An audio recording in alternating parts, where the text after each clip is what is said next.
Ya, teman-teman semua, balik lagi di Ruang Dialektika. Sudah lama kita tidak produksi video. Dan terakhirnya hari ini saya mengundang salah satu narasumber. Beliau adalah senior saya. Karena memang beberapa hari ini kita diskusi ya sama Bang Wahyu. Oh ya, Bang Wahyu namanya. Yes. Beberapa hari ini kita diskusi sama Bang Wahyu dan Bang Wahyu selalu menanyakan saya soal ini podcast ya Bang. Jadi itu yang membuat saya kayaknya saya harus bikin lagi. Maka setelah break lama, spesial hari ini saya bersama Bang Wahyu Handoko. Bang, terima kasih sudah sama-sama bergabung di sini Bang. Thank you. Jadi memang selama ini bulan lalu ya, itu terjadi satu peristiwa yang menurut saya bersejarah ya untuk bangsa Indonesia, yaitu aksi besar-besaran, Bang.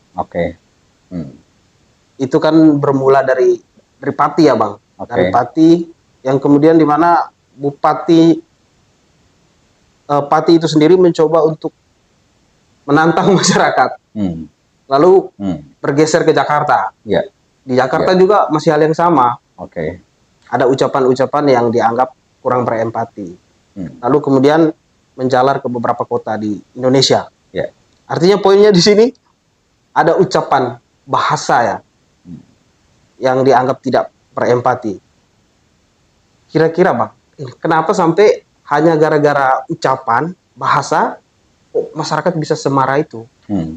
Gerakan yang sangat besar gara-gara ucapan ya. Bahasa. Mayu, thank you udah diundang di Ruang Dialektika ya. Keren juga you punya podcast, cukup banyak penontonnya, ribuan ya. Ya, followernya lumayan banyak. Terkait dengan gejolak politik di pertengahan Agustus atau akhir Agustus yang lalu, terkait dengan komunikasi publik ya. Komunikasi oleh pejabat publik itu sangat berbeda dibandingkan dengan komunikasi rakyat jelata. Apalagi komunikasi formal. Itu oleh karena itu komunikasi formal yang dilakukan oleh pejabat publik itu harus tidak asal-asalan. Tidak asal bicara. Orang bilang tidak asal jeplak lah. Dia harus berbasis data.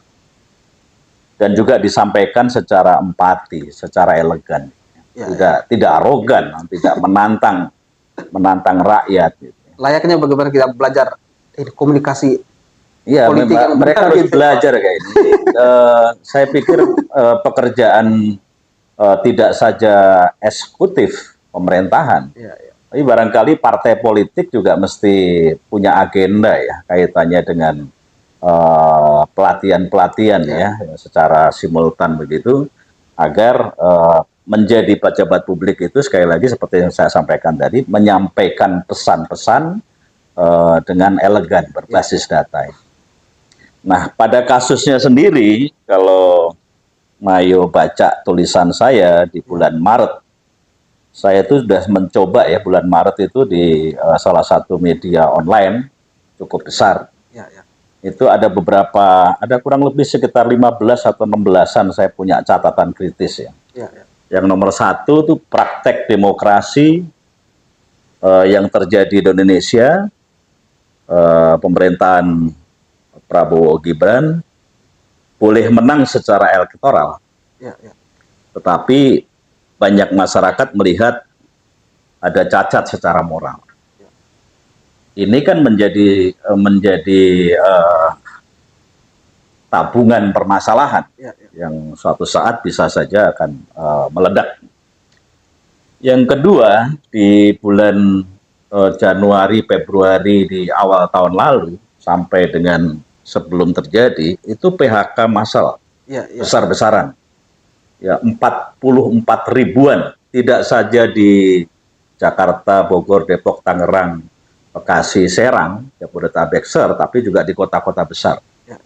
Itu pasti akan memunculkan kegelisahan masyarakat, terutama orang-orang muda ya. Pun termasuk lowongan pekerjaan yang juga tidak baik-baik saja. Ya, ya. Di beberapa tempat orang melamar pekerjaan ribuan, gila, sangat Yang besar, juga ribuan. betul sekali, dan tidak di-manage secara baik, membuat orang marah, bla bla bla. Kemudian ketidakpastian ekonomi, melemahnya daya beli masyarakat. Ya. Nah, ini yang tidak kalah penting, nomor 5 itu adalah kebijakan pemerintah pusat dan daerah yang tidak tepat. Ya, ya. Nah, karena itu menjadi pemimpin eksekutif maupun legislatif itu harus ya punya intuisi, punya intelektualitas berbasis data untuk membuat kebijakan yang betul-betul pro pada baik pertumbuhan ekonomi maupun kesejahteraan masyarakat, kesejahteraan rakyat. Kemudian masalah lemahnya penegakan hukum. Sebelumnya tuh rupiah melemah di bulan Maret itu, ya, 16.620.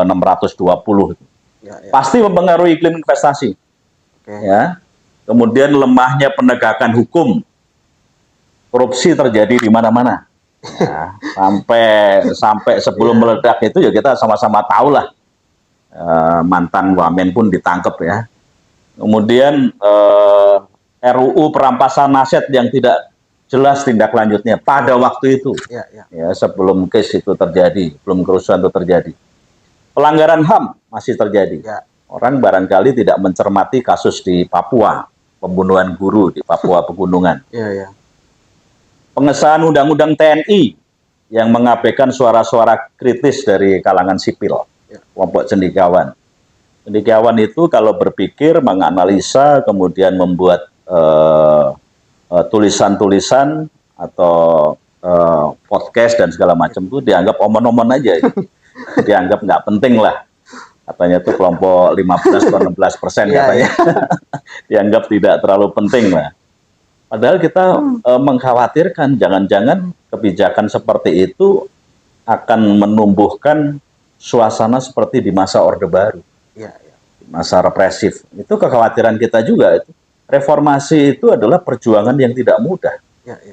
You bilang bahwa tahun 98 itu jauh tahun 98, 2 tahun atau 3 tahun sebelum 98 itu kita diskusi di mana-mana. Kita mengkritisi situasi dan kondisi di mana-mana. Istilahnya pada waktu itu tidak ada pohon atau tembok yang bertelinga. Saking banyaknya. Istilah itu masih pada waktu itu sampai sekarang. Kemudian kita sama-sama menyaksikan pada waktu itu masih ada teror. Buat kelompok aktivis, kalau you ingat. Kalau lagi diskusi. Betul. You ingat dikirim kepala babi, disuruh masak aja, misalnya kayak gitu-gitu. Model-model seperti itulah ya.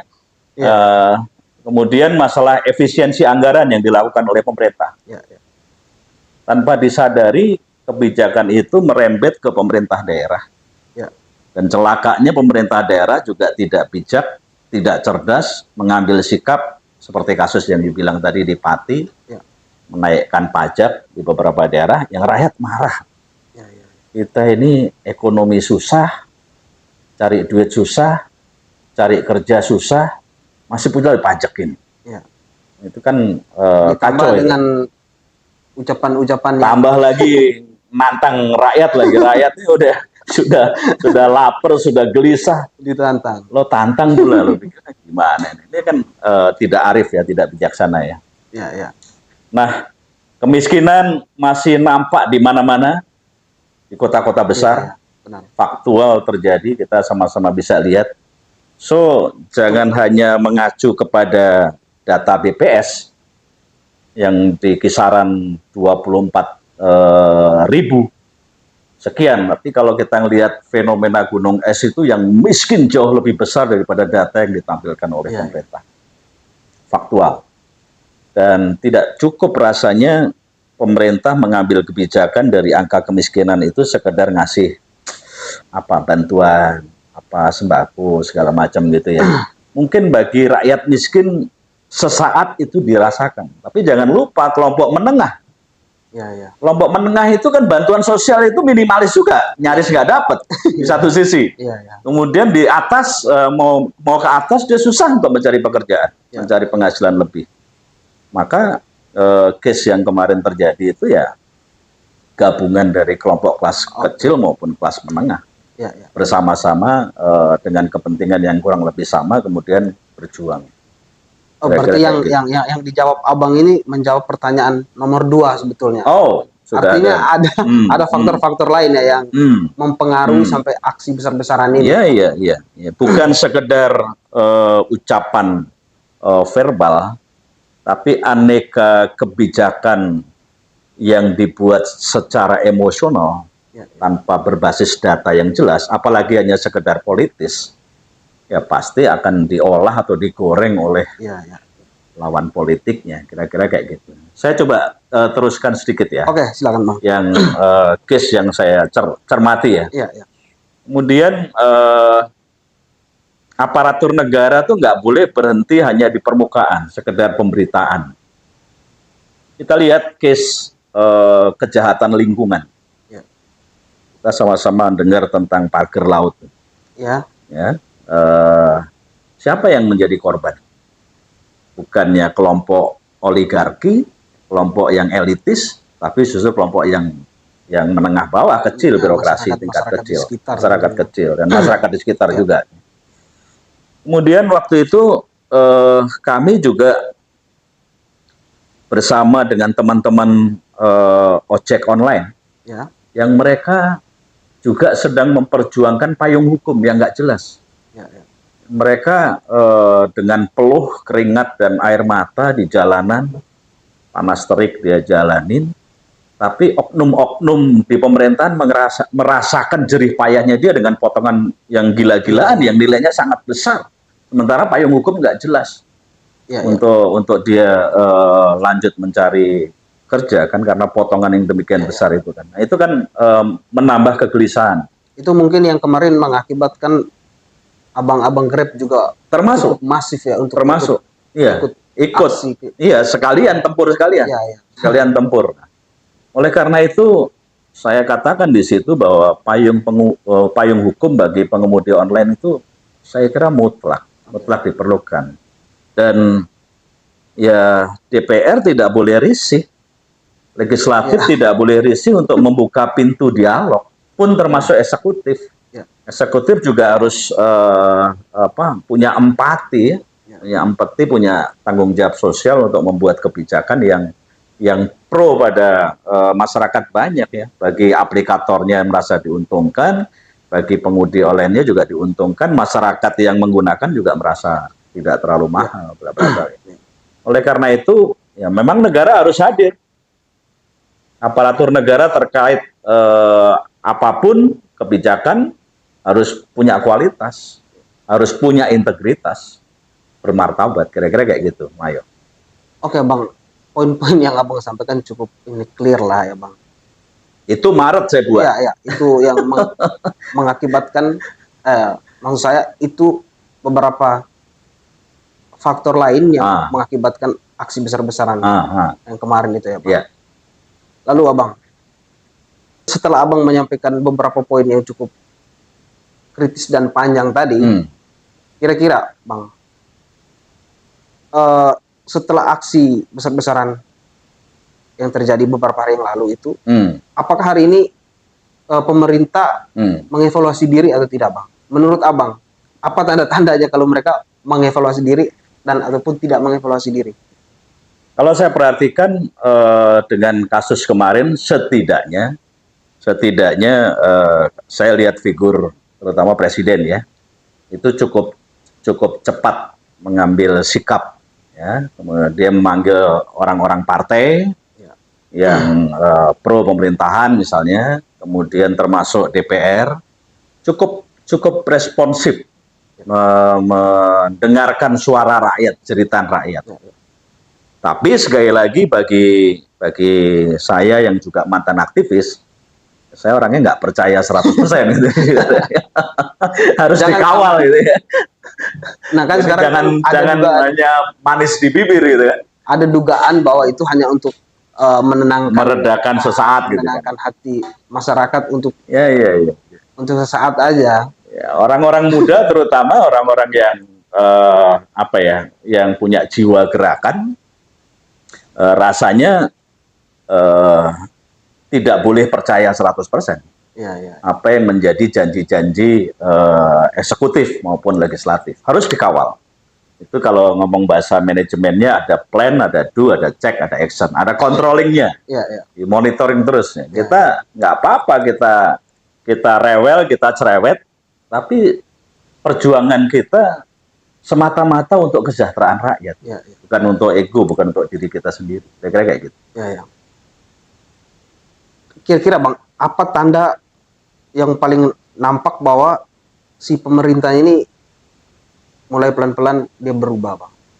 Iya, kelihatan ya. Misalnya kaitannya dengan membuka dialog. Ya, ya. Membuka dialog.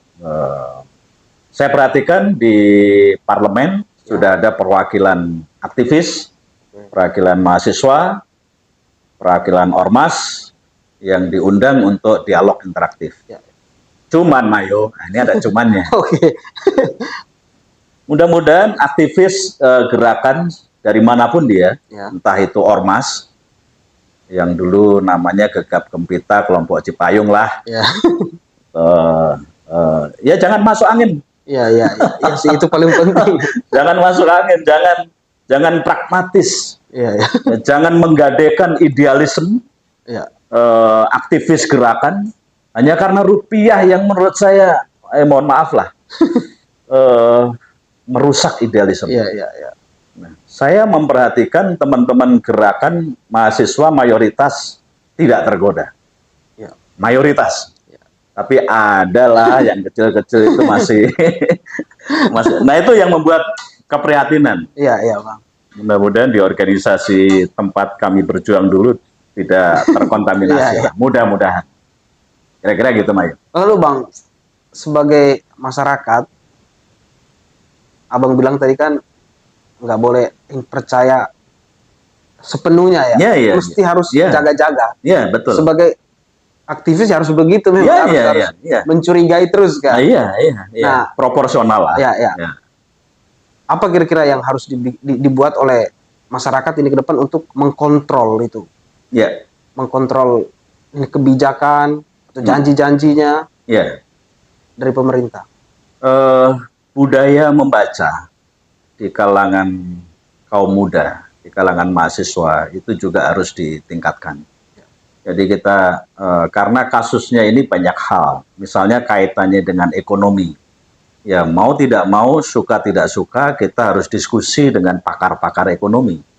Ya, ya. Kaitannya dengan hukum, kaitannya dengan penegakan hukum, ya kita harus belajar dengan orang-orang praktisi hukum.